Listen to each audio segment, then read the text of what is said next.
to come with Shaw Hankins.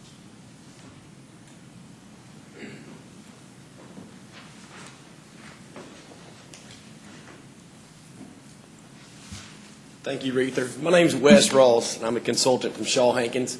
I'm going to pass out a summary for everyone.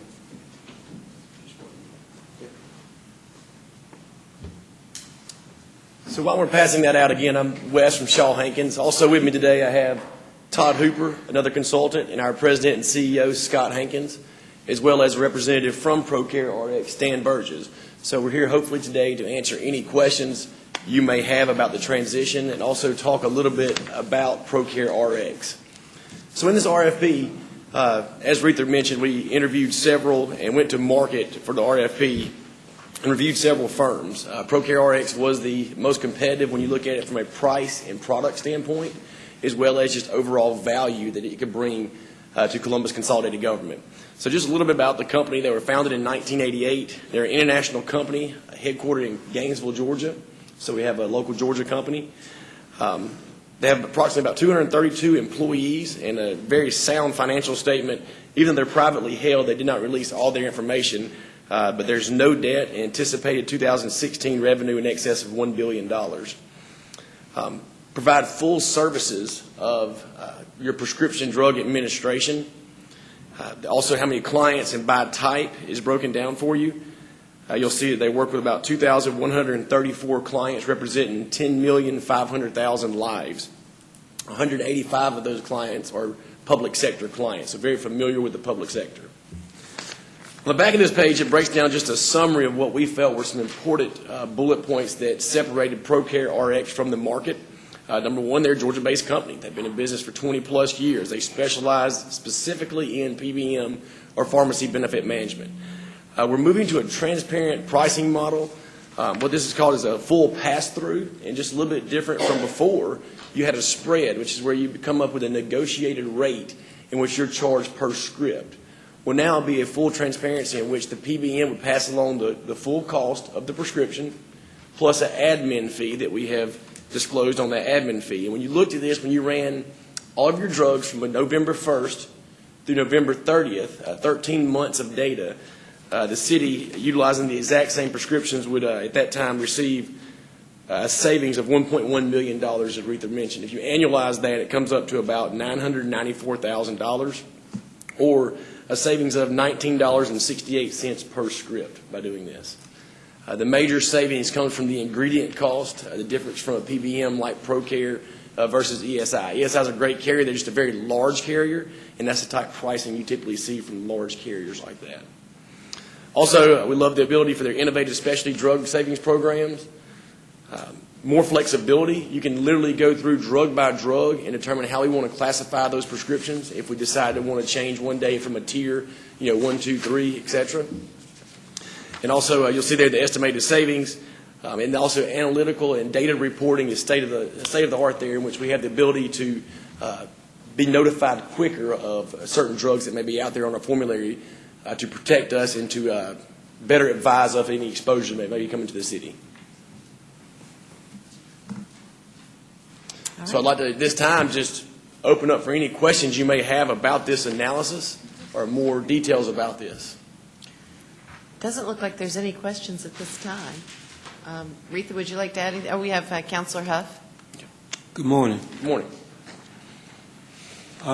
First question, you said the savings would be annualized at about $994,000? Yes, sir. Okay. Is there a savings for the person? Is it the exact drug, or is it? Yes, so that's a good question. So this was utilizing your actual drugs utilized during that time period from November 1st, 2013 through November 30th, 2014. And actually for the member, you would see in the report that the member copay goes down. And the reason for that, when the ingredient cost is less, it's a lesser of program. So the employee, for instance, if the copay is $10, but the prescription only costs $6, they pay the lesser of. So it'd be a $6 in that example. So members receive savings, as well as the Columbus Consolidated Government receives substantial savings. Okay. I was just concerned about if there's a particular drug that an employee has to have. No, sir, this was assuming no disruption in No that program. disruption at all. That's right. Okay. So there's no substitute? Yes, sir. Okay. They get exactly what they need. That's right. Okay. Now, we have the ability to look at cost containment strategies down the road that can protect the plan future and make the plan run better. But right now, this is matching apples to apples. Well, that's just to make sure the employee lives to be 90 versus 65. Thank you. Yes, sir. All right, we have Counselor Thomas. I think following along on what Councilor Huff was saying, I do know that some of our insureds receive some of these specialty drugs by mail. Will this in any way impact that service or that piece of? No, ma'am. The mail order piece is actually a very nice piece to have. We are full supporters of mail order, when it's applicable, that is. And so if my daughter gets the drug by mail right now, she should continue to be able to do that? That is correct. I don't have a daughter, but Sure. if I had a daughter, okay. Thank you. Oh, okay. All right, we've got Counselor, excuse me, we have Counselor Woodson.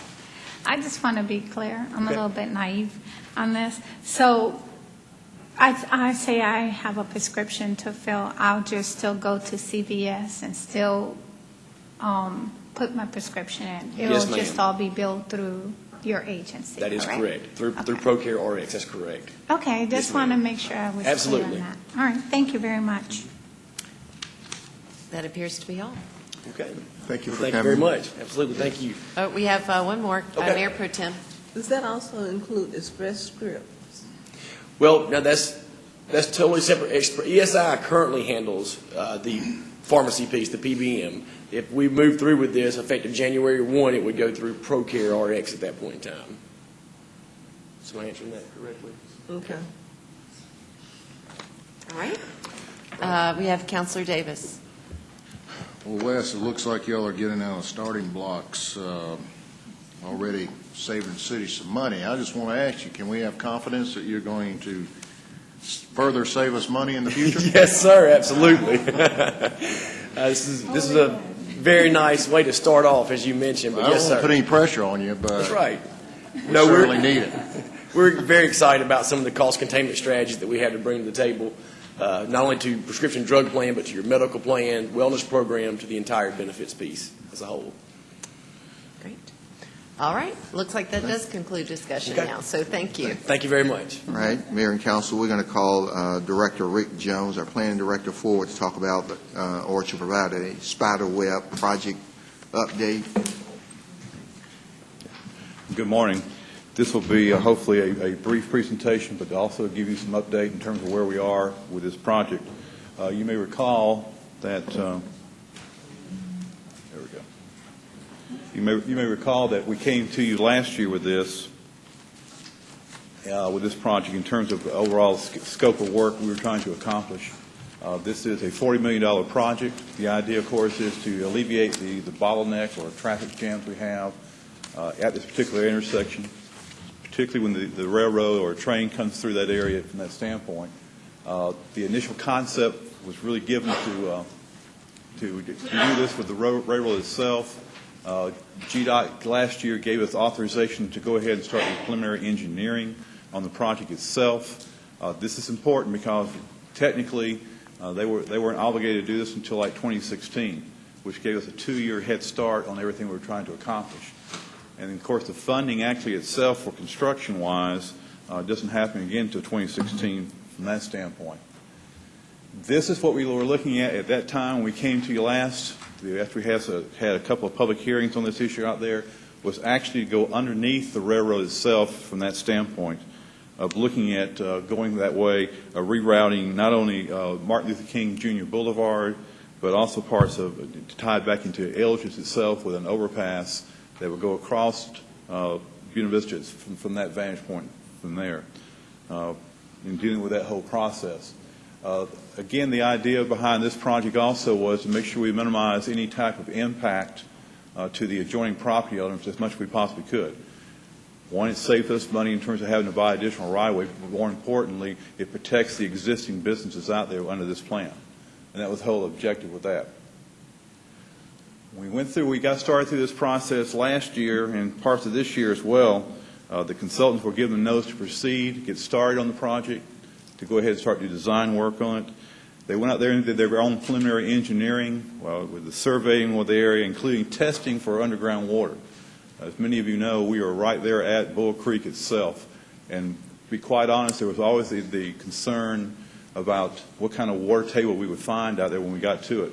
We didn't know. When they actually went out there and started doing some exploratory survey work on this and research, come to find out we were hitting about 20 to 25 feet of actual water underneath the railroad itself, underground water, the water table from that standpoint. So that meant that wasn't going to work. The going underpass simply meant it wasn't going to happen because there's just not enough pumps you can put out there to keep that water out and make this project worthwhile. To be quite honest, and I think we said this to you last time, when we met on this project, we were concerned about the budget itself because we were going to be close to topping or popping that $40 million budget we had already set for this. When the consultants came back to us and said we can't meet that requirement, because of the water tables and so forth, we made it quite clear to them they need to come back and find a suitable alternative to make this project work. You may recall also now they also came back with these alternatives. We presented these at the last public hearing we had last year, where they would actually provide a parallel bridge that would go across that and parallel to Buena Vista Road itself. You can also see from the map here, though, what it does to areas like Buena Vista, to St. Mary's Road, to Brennan Road itself. It made a mess. And we said, that's just not going to work. We can't have that. They also had another one that went further north that bypassed the entire area itself from that standpoint. Again, it makes really a more of a convoluted mess out there for the most part at Buena Vista in particular, and then trying to get around to the other areas of the community out there. This was not a workable solution either. And again, we said to them, you've got to come back with a better idea. The better idea is this one simple here. And I'll be quite honest in trying to determine this, it is to provide really just a short bridge over the railroad itself. The obvious question is, why didn't they think of that to begin with? Well, they did, but they weren't sure at that time they could actually engineer it, as strange as it may seem, to get that bridge across that railroad track at that particular point in terms of the height, in terms of the materials and so forth. I think it also happened quite candidly, too, that we had a change in leadership in that consulting team, and I think they came back with a better idea from that standpoint. As you can see now, that what we're proposing is building a bridge over the railroad itself.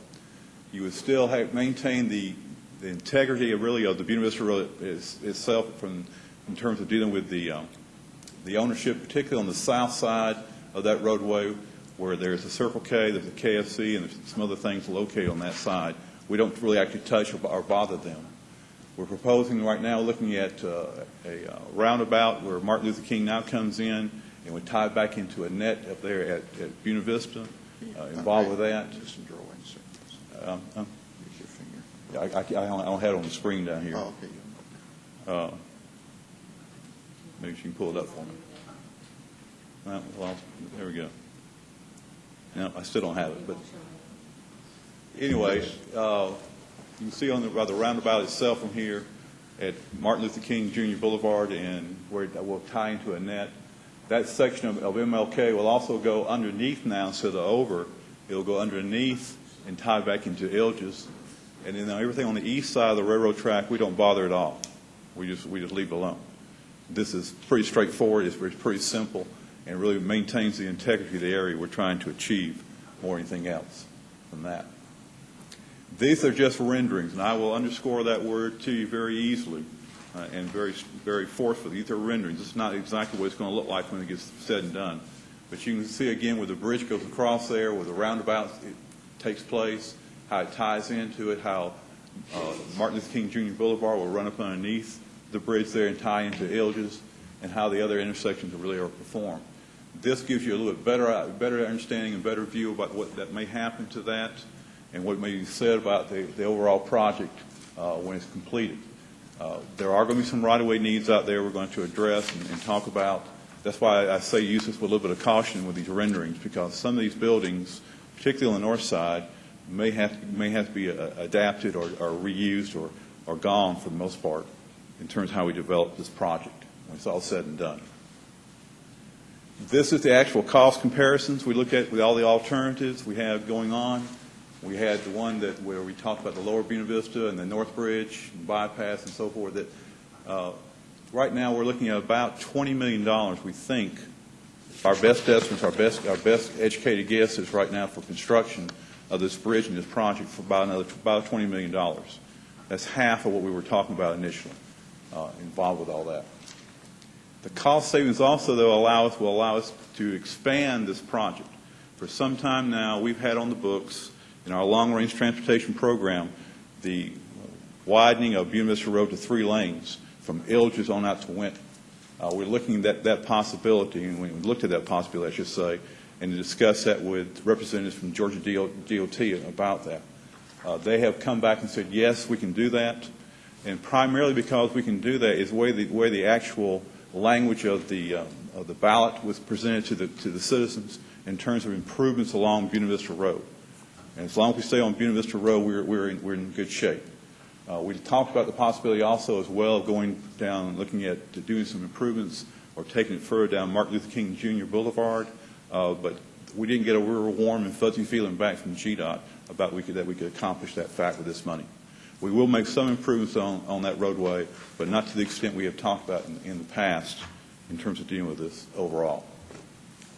This gives you an idea. We now, with the spider web improvement going on, with the bridge going over the railroad, we will now look at taking the money we can save on this project and extend it from Ilges all the way out to Winton. It'll be a 3-lane concept. It'll have, at best, it'll have a multi-use trail probably on the north side of that. You'll have sidewalks that go with it. That'll be just an improvement of trying to keep that traffic flowing through that area. Again, this was done primarily because we could tie it back and associate it back, logically anyway, back to the existing Spiderweb project to make it happen. To make this go further, we are going to have a public meeting next Monday on the 14th at Brewer. We start at 5:30 to 7. It is a come-and-go type meeting where we allow folks to come in, look at the project with us, give them some information about if it's affecting their property or any questions they may have about this. We know we've had public meetings out there on this project before, but we have changed the project also. And we think it's just fair to go back to our citizens again one more time and say, look, this is what we're proposing to you, just so you understand and don't get your expectations up one way or the other. We want to be able to show you what we're talking about doing. And so we're going to do that again next Monday evening. So with that, I will stop and try to answer any questions you have. Okay, we have Councilor Thomas. Mr. City Manager or Mr. Jones, either one, at our meeting, I believe it was at our last meeting, we authorized a MOU with PATH to do bike lanes and that sort of thing. What is the interaction between that group and, for example, what's being proposed for Martin Luther King Jr. Boulevard? Are those entities talking to each other? Are we talking to each other? When you say those entities, PATH showed us a proposal right, for Martin Luther King Jr. Boulevard. Yes. And now Mr. Jones has shown us a proposal that is a little different than what PATH showed us. And my question is, what kind of interaction do those two projects have, I guess, is what I'm trying to get at. Actually, the projects, I would say, have had no interaction, but what we've done or we will do is show PATH this project as we will with other projects that we will have coming forward, and let them take a look and see, make comments on how they think they could support the project or the project could be enhanced, either with dollars we already have or dollars they could use to support the dollars we already have. I know PATH has, they've had an opportunity to look at Martin Luther King and they have a proposal for Martin Luther King, and I believe Councilor Huff has been involved with that. And I know to me it looks great, and I think Councilor Huff was pleased with it as well. And so PATH has something that's really exciting, I think, for Martin Luther King. And so from that standpoint, they have looked at Martin Luther King. Well, and I guess what my point is that as Mr. Jones and his group are designing what's going to happen on Martin Luther King Jr. Boulevard, we also have this other group that's done some design, and I would not want either one of them to get too far into the actual building before they talk to each other and see if there can be a melding of the two projects and how they can work together and that sort of thing. And it's not just Martin Luther King Jr. Boulevard. There's several other projects around town that also fall into that. I'm thinking about the 10th Street. When they came to us originally, they said take that bike lane down to 8th Street and go down. And, so that's one of the concerns that I have, Mr. City Manager. Well, I'll make sure that Director Jones provides or meet with staff, PATH, and share this information with them. And certainly we'll invite them to the public meeting so that they can see and hear reaction from people who attend the public meeting. But we'll make sure that the two get together at least in community and talk. I think that what PATH has presented to us is an excellent,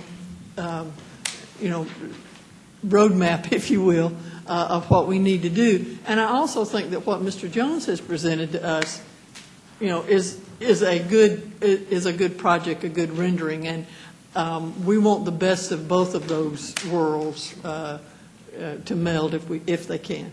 Thank you. Right. We have Councilor Huff. Director Jones, thank you so much. Excuse me. I was looking at that too on the rendering of that part of MLK. It's right there at, I guess that's Annette, been extended over.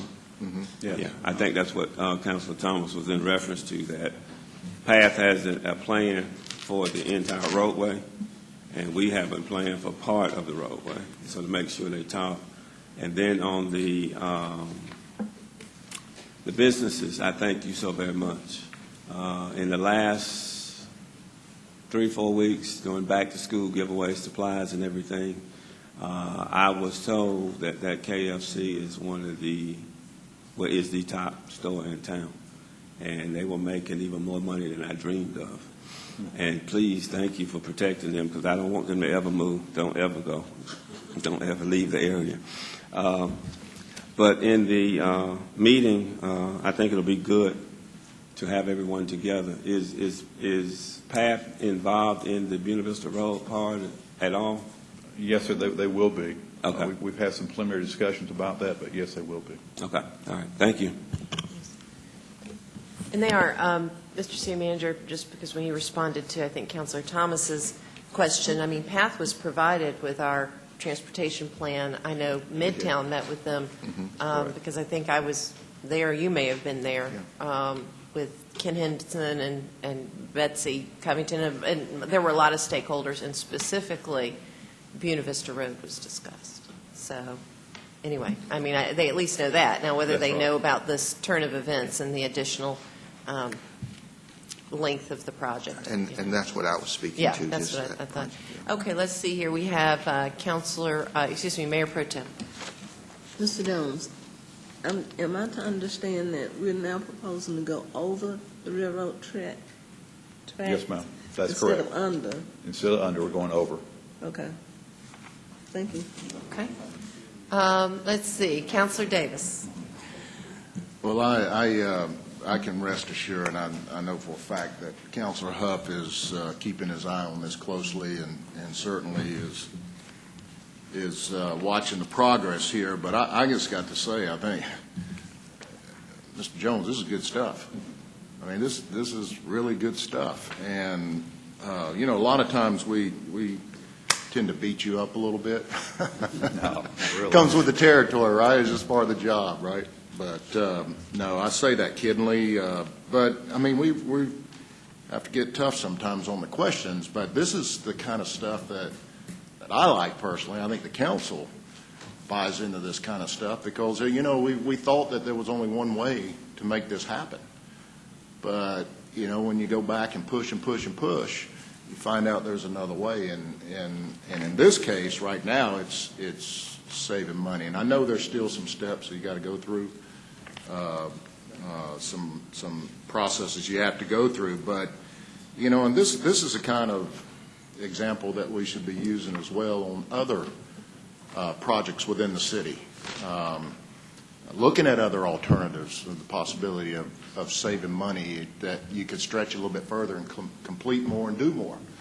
So I just wanted to share that, especially, you know, that you're standing there and that we let you know we appreciate you, and it's not an easy job always, but again, like I said, this is good stuff, and appreciate you taking the time on it and the effort and all those involved. Thank you, Councilman Davis, for those kind words. The real good thing, though, I think about this is the fact that we caught this at the very beginning. We could have easily gone ahead and put all the drawings together and spent a lot of money doing this, only to come back and be told that again at the 11th hour we can't do this because of this problem. And I really attribute that more to our consultants more than me. And Mayor, if I may add, and I know you would confirm this, you know, a lot of times our engineers, our staff, our people working on these transportation projects, and the money comes from, you know, local, state, federal, you know, and it's kind of confusing sometimes to track these dollars and where they come from. A lot of times people they get it confused with what we have to work with, and why can't you use it on something else? No, this is transportation dollars working on road projects and improvements in our community. But the one thing that everybody always points the finger at you. They point the finger at us. They point the finger at the city manager. They point the finger at all of us about issues that they're having during these projects. The stress related to, you know, lack of progress, or just not, you know, we're just not getting it done. But in truth and matter, you guys, the city doesn't have a lot to do with that. It's more or less oversight, but you've got so many entities. There's so many entities that you have to work with. A lot of them they're the ones providing headaches to you guys, you know, whether it's utilities or other entities that you have to bargain, negotiate, and work around, and that just, it calls for adjustments. You have to change plans. You have to sometimes spend more money, and it's always a time issue. It always adds to the clock from a time standpoint, but I don't think the citizens really see that or understand that, but that's really what's going on. These are not simple projects. They're very, very complicated and complex, and it's not always a GC either. You know, the GC's out there trying to make a living and trying to get these things done, but they get all these roadblocks as well that just slow things down, i.e. Whittlesley Road. So anyway, again, thank you, and we appreciate all you and your staff and department does for us. Thank you. Thank you. Councilor Thomas.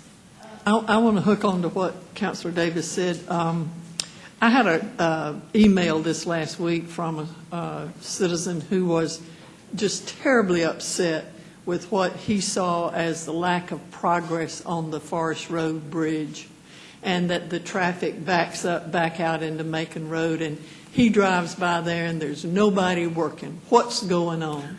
And so I sent that to our Deputy City Manager Hodge and said, could you respond? And someone from the engineering department did respond and said to him, first of all, I go out there every other day and check on this. And secondly, one of the things we found was there were sewer lines under this bridge that were not on any city map. We didn't know that they were there till we got down there, so we had to stop and do something, you know, and he very succinctly explained what was going on. I got a follow-up email from this guy, and he said, wow, I didn't know all that stuff was going on. All I see is that there's nothing going on. And so I would say to the citizens, when you see that, when you see a project and you think there's nothing going on and you are concerned about it, give somebody a call and we can find out what's happening and get you an answer. This guy's fine with it. He doesn't have a problem anymore because, they said the pilings were made out of wood, and they didn't know that till they got in there. Well, if the pilings are made out of wood, you have to do something differently than if they're made out of, some other material. So I appreciate the contact from the citizen, and I also appreciate the quickness with which our staff responds, and they do it time after time after time after time. And you always, I know, hear when there are problems, and I want you to hear when some attaboys ought to be distributed around the table because they did a tremendous job in answering this citizen's concern. So thanks, and thanks to Ms. Hodge and to John in the engineering department. It was terrific. Thank you. Thank you. And Madam Mayor and Council, that's a good segue into a project that you talked about for a long time and you always enjoy talking about it, and that's the 14th Street pedestrian bridge restroom. So,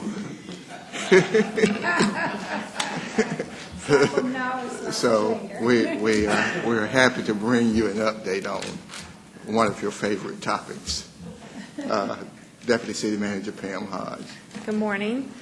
We just wanted to bring you an update on the Frank Martin Pedestrian Bridge restroom update. They will be open tomorrow. Parks and Rec is out there today pressure washing and getting the restrooms stocked with paper towels and toilet paper. But just these were some pictures that we took on Friday. Just wanted to, if you haven't had a chance to go down there, to give you an idea of the restrooms and what they look like. Two different, it's opened up. It will be opened up tomorrow. This is the inside of the restrooms. So for the restroom operations, Uptown has agreed to monitor and to clean the restrooms for the next 3 months. And if they feel that it is not a burden for them, they'll continue to do that. The hours of operation will be from 7 a.m. to 7:30 p.m., and it will be extended for events. Uptown is down there with events, so they'll have staff there that can keep the restrooms open longer if needed. And we have ordered gate enclosures to go over the alcove area to help prevent any damage to the facility. And just to go back, that would be for those two openings. You can see there's some alcove areas, and we've had some issues with vandalism and damage that we were able, just some items to keep them as clean as possible. This is what we're trying to prevent with those roll-down enclosures that will keep the restrooms locked when it's not being used. So we think that that's a good investment to preserve this particular facility and make it clean all the time. Yeah, and those are actual pictures from what we have to clean up from to get it to what you see there. And, and I wanted to show those photos, I told staff, because we just need to make a plea to the public, that it's your money, it's our community, it's our Riverwalk, and we need to take care of it. And so we need their eyes and on this restroom and the Riverwalk and other restrooms to help us identify those who would treat our facilities like that, that we can deal with it. And so we need their help as well. So, it looks like this, but a few days ago it looked like those photos we showed you, and we can do better than that. So we need help from the community. Mayor Pro Tem? Mr. City Manager, I wish we had some kind of vandalism fund set up so that people see people vandalizing city properties, whether it's on the Riverwalk, whether it's in our neighborhood parks. Because it just gripes me to no end that we spend all this money to give people nice things, and then somebody comes along and destroys it. And I just wish we could get the security cameras in place, because they need to be caught. Yeah. But I think a fund set up that people can call in and tell who's doing these things, because it doesn't make sense. Well, that is certainly something we will look into, Please. and we'll report back on that. I agree with you, Councilor Davis. I wanted to add to Mayor Pro Tem's thoughts. Mr. City Manager, you remember when we went over to Carrollton and did a tour of around Carrollton, and one of the things, and talking to the Director of Parks and Recs there, where they were having some problems with their bathrooms, vandalism, and they were putting up remote cameras. And it was my understanding, what this gentleman shared with us, was that there was a tremendous decrease once they started the implementation and putting these cameras up. With the technology of where it's at now, and even if Uptown's involved, there may be a possibility to do some kind of a wireless aspect to video there, to video security that, you know, that I don't know what's all out there on the market right now, but there may be some possibilities to monitor it from that standpoint. And certainly that's something that hopefully the staff will look into to see some of the capabilities there. Maybe Uptown could help and contribute as well. All right. Sounds good. Thank you. Madam Mayor and Council, that concludes my agenda.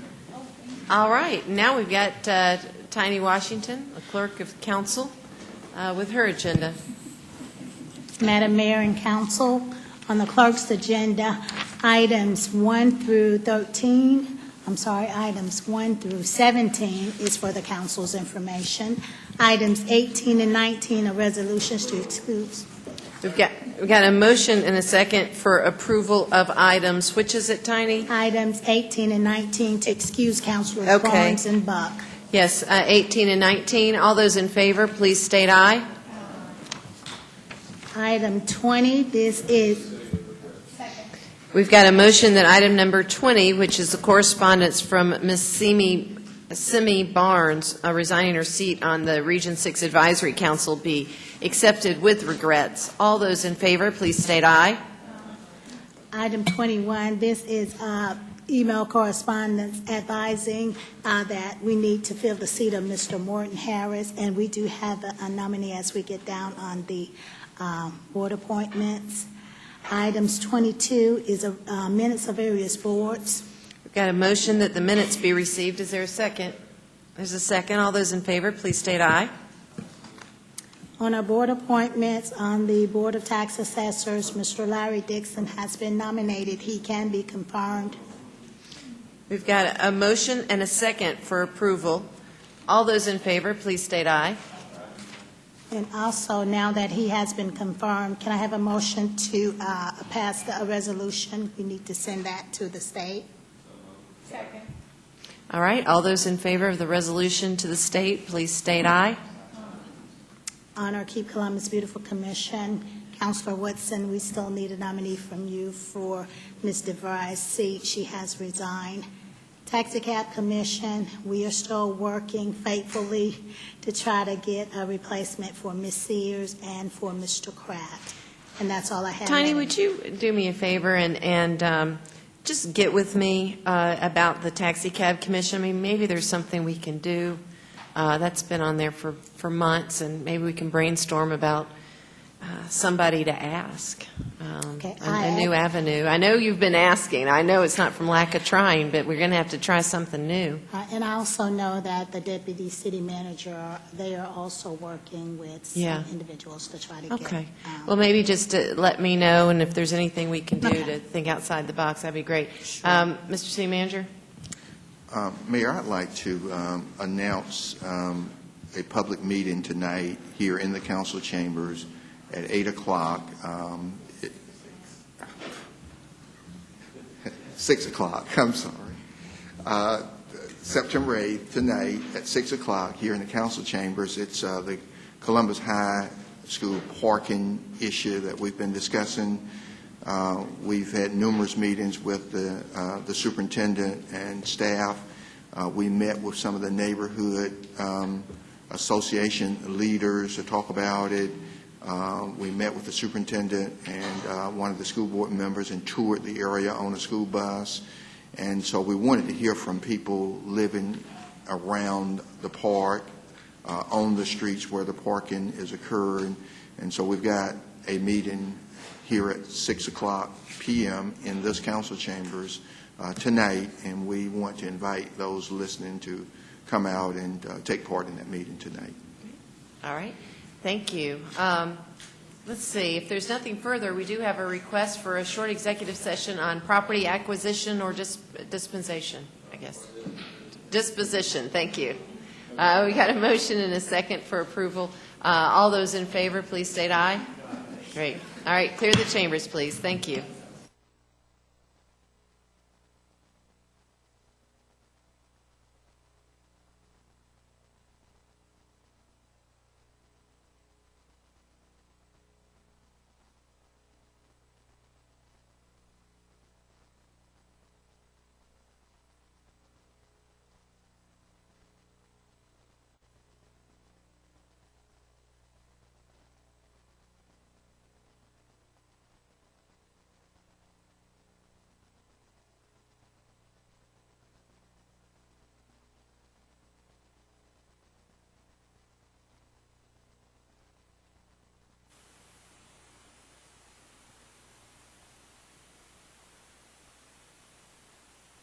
All right, we have just exited an executive session on property acquisition or disposition.